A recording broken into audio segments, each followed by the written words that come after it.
Guys, magandang umaga, tanghali at gabi po sa atin lahat, guys. Guys, part 2 po ng algorithm topic. Ayan. Bago po natin talakayin, guys, ay i-shoutout po muna natin si Idol Kuya Rix.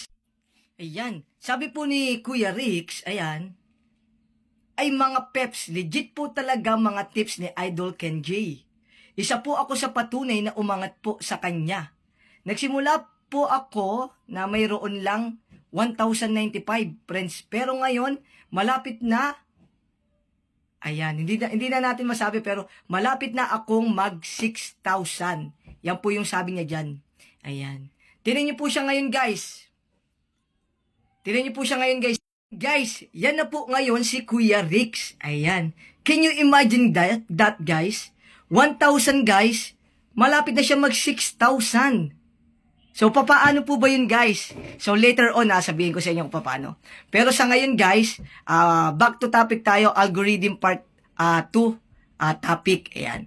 Algorithm, paano po kayo mapansin ni algorithm? Okay? Ayun nga, yung unang inano natin sa may natin, sa last upload natin ay proper engagement. Opo, tama po yun, ang proper engagement. Ang proper engagement, once na may dumadaan pong video dyan sa FYP nyo, guys, ay pakitapos at pakipusuan pag natapos, guys. I-follow nyo na rin, guys, yung creator. Mag-comment kayo dyan, guys, at to favorite, tsaka po kayo mag-repost.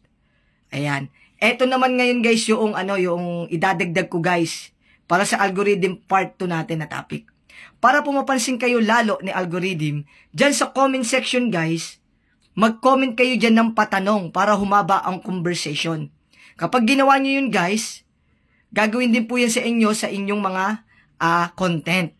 At guys, wag na po kayong mag-comment ng emoji. Bakit po, guys?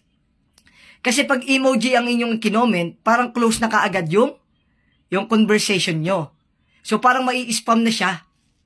So hindi po yung tatama sa may hindi po yung tatama sa may content creator na pinanoodan nyo. Tatama po yun sa inyo, guys.